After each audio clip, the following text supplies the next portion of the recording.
Break के बाद आपका स्वागत है। तो जैसा कि हम वैद जी से बात कर रहे हैं कि किस तरह से वजन को कंट्रोल में रखा जाए। वैद जी, ऐसा माना जाता है कि सर्दियों में जो वेट है वो बढ़ता है और गर्मियों में कम होता है, क्या ये सही है? और अगर सही है तो ऐसा क्यों होता है? ऋचा जी, सर्दियों में लोग ड्राई फ्रूट्स, चाय, कॉफ़ी, गाजर का हलवा, मिठाइयाँ बहुत ज़्यादा प्रयोग में लाते हैं। और गर्मियों में खून पतला और सर्दियों में खून इसीलिए गाढ़ा होता है। ड्राई फ्रूट्स बहुत ज़्यादा लिए, गाजर का हलवा लिया, इधर उधर की चीज़ें ली, फिजिकल वर्क हुआ नहीं ठंड के मारे। अब सुबह लोग अपने घर से लेट निकलते हैं, जल्दी घुस जाते हैं, घूमना हुआ नहीं, कैलोरी हमारी शरीर से निकल नहीं पाई, स्टोर ज़्यादा हो गई, इसलिए शरीर का उस समय मोटापा बढ़ता है। इससे बचने के लिए मैंने पहले भी आपसे कहा, घूमना और गुनगुना पानी सर्वोत्तम है। तो ऐसा भी माना जाता है कि मीठा जो इंसान ज्यादा खाता है उसका भी वेट बढ़ता है मीठा खाने से, तो क्या ये सच है? चांसेस बहुत ज़्यादा बढ़ जाते हैं क्योंकि कार्बोहाइड्रेट्स ज़्यादा हैं, तो शरीर का फूलना, मोटापा होना निश्चित रूप से स्वाभाविक है।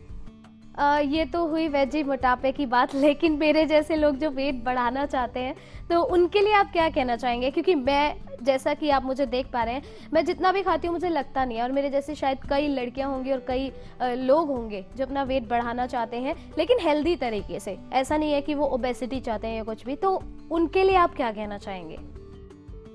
केला एक छोटा सा प्रयोग है। अगर केले को हम दूध के साथ सेवन करें तो शरीर थोड़ा फुलावट आएगी। दूसरा, मैंने आपसे एक बार नाम लिया था अश्वगंधा का। आयुर्वेद में कि बहुत अच्छी दवाई है जिसका साइड इफेक्ट कुछ नहीं है, फायदे बहुत हैं। 100 ग्राम अश्वगंधा में 10 ग्राम मुक्ता शुक्ति मिला करके सुबह शाम एक एक चम्मच दूध के साथ लें। ऐसा हो नहीं सकता कि शरीर में फुलावट ना आए। तो मोटापा जैसे बढ़ता है चाहे फिर घटता है, इससे हमारे हार्मोन्स पे कितना फर्क पड़ता है? किसी चीज़ को बहुत ज़्यादा घटाना और बहुत ज़्यादा बढ़ाना नुकसानदायक तो है। बढ़ने से नुकसान होंगे। अगर ज़्यादा मोटापा होगा हमारे ऑर्गन्स वीक पड़ेंगे, ब्लड सर्कुलेशन प्रॉपर नहीं होगा। जैसे मैंने पीछे बताया कि बीमारियां बहुत ज़्यादा होने के चांस होंगे, हार्ट हो, बीपी हो, और आजकल एक बीमारी बहुत ज़्यादा चल रही है जॉइंट्स पेन की। उनका असर जॉइंट्स पे भी आता है क्योंकि सारा हमारा असर घुटनों पे पड़ता है ज़्यादा वजन का, तो अर्थराइटिस होने के बहुत ज़्यादा चांस रहेंगे। तो स्वस्थ शरीर पतला ही अच्छा, मोटा अच्छा नहीं। एग्जैक्टली, बिल्कुल सही कहा आपने। हमें हेल्दी रहना चाहिए, चाहे हम मोटे हो जाएं चाहे पतले, लेकिन हेल्दी होना बहुत ज़रूरी है। तो जैसा कि अभी हमने हार्मोन्स की बात की है, तो आपके ऐसे ही एक पेशेंट जिनको हार्मोन्स की कुछ प्रॉब्लम थी, उनको फिर से हमने अरेस्ट किया था और उनसे बात की हमारी टीम ने। तो आइए देखते हैं क्या बात की उनसे।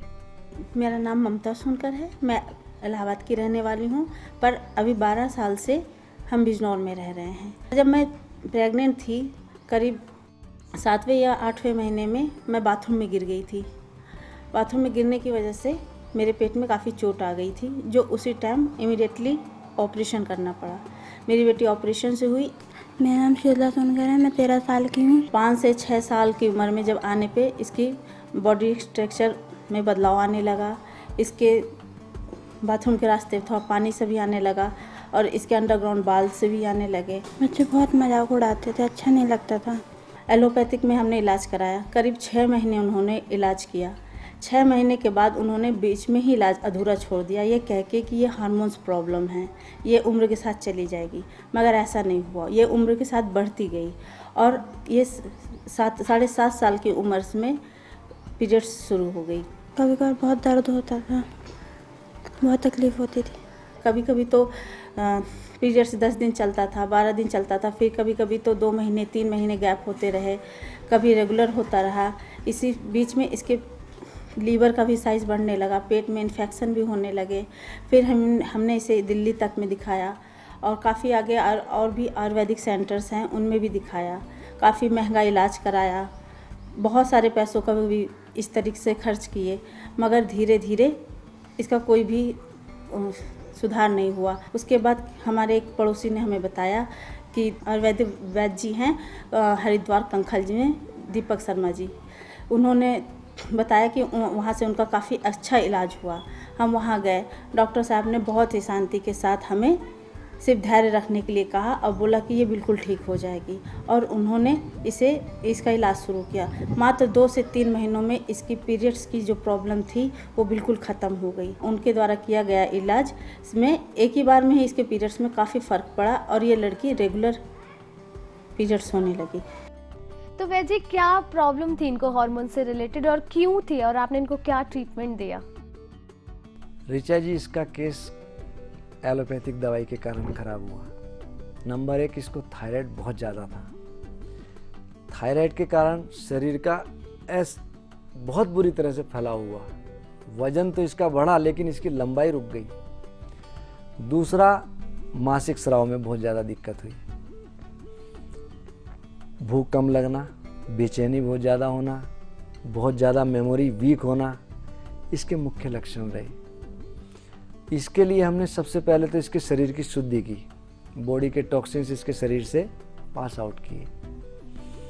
मैंने आपको एक गोधनवटी के बारे में बताया था। त्रिफला, नागरमोथा, काली जीरी, भुई आंवला, चिरायता और पुनर्नवा, इन सब चीज़ों से निर्मित ये दवा, इसमें हम सब बराबर मात्रा में। गुरुजी, ये शुद्धि करने का मतलब क्या है? हमारी बॉडी में टॉक्सिन्स का जो रुकावट हुई उसको दूर करना जी। नंबर 1 टॉक्सिन्स दूर करना। दूसरा, बॉडी के जितने भी ऑर्गन्स हैं उनको एक्टिवेट करते हुए हमारी बॉडी के सब काम नियमित रूप से लाना। ओके जी, तो उसे शुद्धि कहा जाता है। शुद्धिकरण। ओके, तो आपने जो भी इनको मेडिसिन दी, क्या वो अभी तक चल रही है? हाँ, अभी इसकी कुछ चल रही है। तो आगे कितने टाइम के लिए ये दवाइयाँ इनकी चलने वाली है और क्या क्या प्रिकॉशंस आपने आगे के लिए बताए इनको? जैसे मैंने इसको कहा कि थायराइड की इसको दिक्कत थी, तो थायराइड के लिए मैंने इसको कांचनार गूगल साथ में चलाई। कांचनार का एक पेड़ होता है जो हमारे थायराइड के लिए अमृत तुल्य है। एलोपैथिक में कोई दवाई नहीं है जो हमारे बॉडी के ऑर्गन्स को एक्टिवेट करे, लेकिन कांचनार में ये ऐसा गुण है कि वो थायराइड को एक्टिवेट भी करता है। और कुछ समय बाद मैंने बहुत लोगों को देखा कि उनकी दवाइयाँ भी सब छूट गई, और मैं उम्मीद इसके साथ भी करता हूँ कि इसकी ये समस्या स्थायी रूप से दूर होगी। तो जैसे कि आपने बताया कि त्रिफला का इस्तेमाल करके आपने इनका ट्रीटमेंट किया, तो क्या प्रोसेस था वो आप हमारे दर्शकों को ज़रूर बताइए। मैंने अभी पीछे आपको बताया था मेदनाशक गोधनवटी का। इसके मैंने बहुत चमत्कार देखे।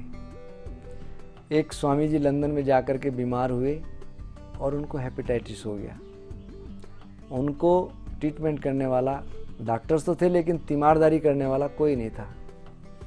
उनका मेरे पास फ़ोन आता है, दीपक मेरे को ऐसे दिक्कत हो गई और यहाँ करने वाला कोई है नहीं, और डॉक्टर ने यहाँ मुझे जवाब दे दिया। तो हमने एक दवाई जो हमारे यहाँ पहले से ही बनाते थे बाबा जी के समय से, उसमें त्रिफला, नागरमोथा, भुई आंवला, पुनर्नवा, कुटकी, चिरायता, इन सब चीज़ों को लिया 1-1 किलो, और इसमें उबाला पानी में। जब अच्छी तरह पक गया, छान लिया, इसमें 50 लीटर गौमूत्र डाल करके उसको कंसंट्रेट किया। कंसंट्रेट करके जब गोली बनाने लायक हुआ तब हमने उसकी गोली बनाई, और उस गोली से उसको ये चमत्कार मिला। मैंने कई मरीजों में देखा कि बॉडी के सब टॉक्सिन्स दूर हुए, हेपेटाइटिस दूर हुआ, लीवर ट्रबल दूर हुई, जॉन्डिस दूर हुआ, स्प्लीन नॉर्मल हुआ, और कई केसेस में जो एस्टाइटिस जो एलोपैथिक दवाइयों में इसका ट्रीटमेंट नहीं हो पाता, इससे क्योर हुई। और बॉडी के टॉक्सिन्स पास आउट करने के लिए इससे अच्छी दवाई मुझे नहीं लगती। इसने कई रोगियों को ठीक किया। तो जैसा कि हमने क्लिप में देखा, जो छोटी सी लड़की थी, एक 12 साल की, तो ये जो हार्मोनल प्रॉब्लम थी, क्या वो लड़कों में भी हो सकती है? और अगर हो सकती है तो क्या उनका भी ये सेम ट्रीटमेंट दिया जाता है? हार्मोनल दिक्कत चाहे लड़कियों में हो या लड़कों में हो, दोनों में हो सकती है, लेकिन ट्रीटमेंट दोनों का अलग अलग चलेगा, क्योंकि लेडीज़ हार्मोन्स थोड़े अलग हैं और जेंट्स हार्मोन्स थोड़े अलग हैं। लेडीज़ समस्याएं अलग हैं और जेंट्स समस्याएं अलग हैं। तो लड़कों को जब भी ये हार्मोनल जो प्रॉब्लम्स होती हैं, अगर वो हो कभी, तो उसके क्या सिम्टम्स हो सकते हैं? बाल, मूंछ के और दाढ़ी के कम आएंगे, और यौवन विकास बहुत कम होगा, और उनमें आदमियों वाली वाणी कम होगी, और मुख्यतः शरीर का जो मेन वो है डेवलपमेंट वो नहीं हो पाएगा। तो बहुत अच्छी जानकारी दी आज आपने हमारे को और हमारे दर्शकों को। तो दर्शकों, मुझे पूरा यकीन है आज का ये एपिसोड आपको भी बहुत पसंद आया होगा, क्योंकि आज हमने बात की ओबेसिटी के बारे में। और आप सभी जानते हैं, इनफैक्ट वैद जी ने भी बताया कि अगर हम अच्छी ज़िंदगी जीना चाहते हैं तो कहीं ना कहीं हमें हेल्दी रहना चाहिए। अगर आपको भी किसी भी तरह की परेशानी है या किसी भी बीमारी के बारे में कोई भी आप जानकारी वैद जी से लेना चाहते हैं तो स्क्रीन पर दिए गए नंबर्स पर कॉल कर सकते हैं। और अगर उनसे पर्सनली मिलना चाहते हैं तो एड्रेस आपके सामने है स्क्रीन पर, आप उनसे पर्सनली भी मिल सकते हैं।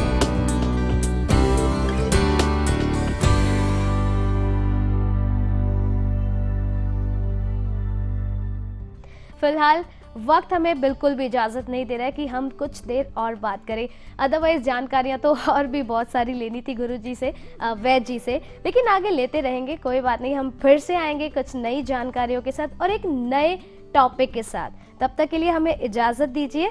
नमस्कार। नमस्कार।